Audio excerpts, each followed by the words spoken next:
All his life, Pablo Escobar was impossible to catch. The Americans knew this for a fact, and so did the Colombians. How on earth was he caught so easily after evading authorities for more than a decade? Most importantly, who betrayed the king of cocaine? In this video, I will use testimonies from the son of Escobar himself to point out inconsistencies surrounding Escobar's terrible death, and you'll come to learn the man behind the biggest betrayal of the 20th century.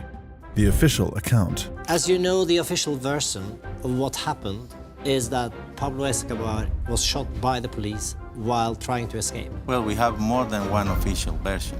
If you ask the North Americans, they will tell you we were the ones who killed Pablo Escobar, and if you ask the Colombian police, they will tell you we were the ones. Till today, everyone claims they killed Pablo Escobar, and that can make it pretty difficult to trust the government's official account of Pablo's death. However, there is some truth to be found in that official account. According to the government, on the 3rd of December of 1993, a $100 million 6-month hunt for the painfully evasive Escobar came to a glorious conclusion when they discovered where he was hiding, the barrio home of his auntie in Medellin, his hometown and the same town where he had begun his coke career. This part is true, but it begs us to ask a very important question. How did they track him? According to them, Pablo had made a call to his son. Authorities had tapped and traced that call, and within an hour of that call being made, Pablo was involved in a deadly shootout with members of Los Pepes and the Colombian army. But there is a problem with this account. If you know anything about Pablo Escobar, you know it's practically impossible to believe that Pablo would have made a call from his hometown, or any call for that matter. He hated phones, and he had used phones in the past to trace and kill his own enemies. He always teach me not to use the telephone because he was dead.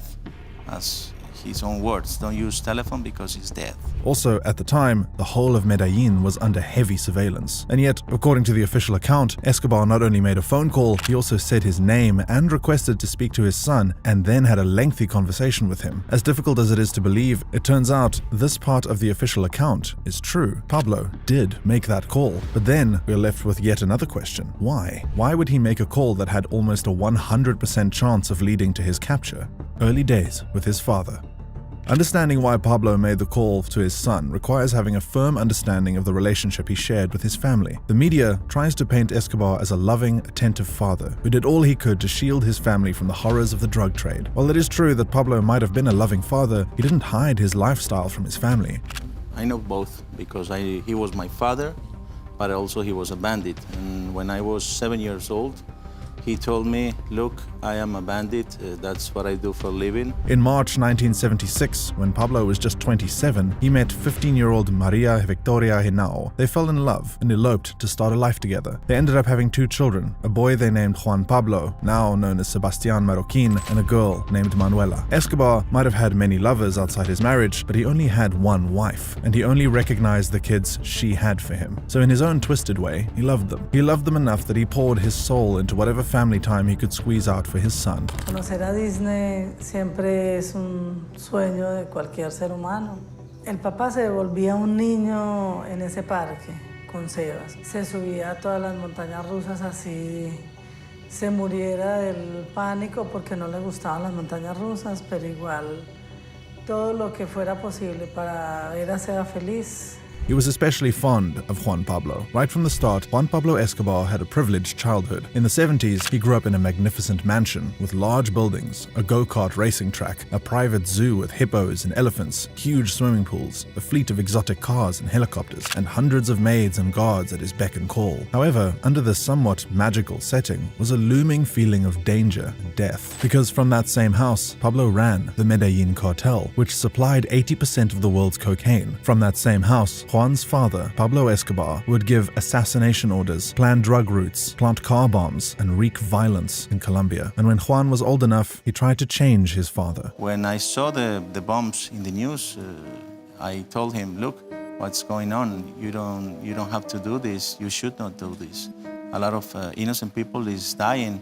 And he answered me, Look, I didn't invent this. They used this against my family, my beloved ones. But Pablo wasn't going to change, even if he was willing to hear his son out. On the other side of the fence, Pablo was very intentional about his parenting. According to Juan, when he was just 8, his father called him into a room, and his old man had laid out all the drugs that were available in the house on a table. He began teaching his son the effects of using the drugs, while discouraging him from using them. From then on, everything went smoothly for the Escobar family, until Pablo Escobar himself made a terrible error. While hunting down a government official, Escobar blew up a plane with 110 innocent passengers. Unfortunately for him, 2 Americans were also on board, and this gave the American government an excuse to intervene in Escobar's capture, a period of extreme danger. The US used every means possible to hunt down Pablo Escobar. They sponsored a Colombian-run paramilitary group called Search Block. They worked with a group of anti-Escobar vigilantes and colluded with rival cartels. Eventually, Pablo Escobar gave in and agreed to retire to a private prison called La Catedral, while his wife, son, and daughter had to move between hideouts, never staying in one place for more than a few days and living in constant fear that they would wake up with a gun pointed at their faces. Pablo even taught them how to kill themselves to avoid capture and torture. He instructed them to shoot themselves in the right ear. The walls were closing in on Pablo, but he couldn't afford to allow the same to happen to his family. However, this devotion to his family was about to be stretched to its limit. Every day Pablo spent in La Catedral, he lost allies. Most died fighting for him, and the ones who survived handed themselves over to the authorities. They believed the war was already lost. You could say they betrayed Pablo, but nothing they did or said could have led to Escobar's capture, because the government already knew where he was. They were just too scared to try to take him, because even in captivity, Pablo was still very powerful. Powerful enough to order hits on 2 of his men, powerful enough to simply walk away from La Catedral when the Colombian government decided to extradite him to the US. However, he was still losing ground, and his family was in serious danger. A little over a year before his demise, Pablo hid his family in La Casa Azul, a hideout he had built in the past. Pablo knew he had to make a choice quickly. You would be right to say he was at an existential crossroads. Juan Pablo would recall his last physical moment with his father. "My father took us to La Casa Azul as a way to say goodbye without knowing it. We even saw him cry for the first time. Then, Pablo Escobar promised his family, 'Wherever you go and wherever you are safe, I will find you. I will take a boat and find you.' After Pablo left, his family tried to escape to the US, but Search Block blocked their travel plans. Then they tried Germany, but they were also denied. Ultimately, they were forced to lodge in a hotel in downtown Bogota, where they could be killed at any moment. Pablo was aware of this. He was also aware that no one really wanted his family. What they wanted was him. But they also wouldn't hesitate to kill his family to get him, if that was the cost.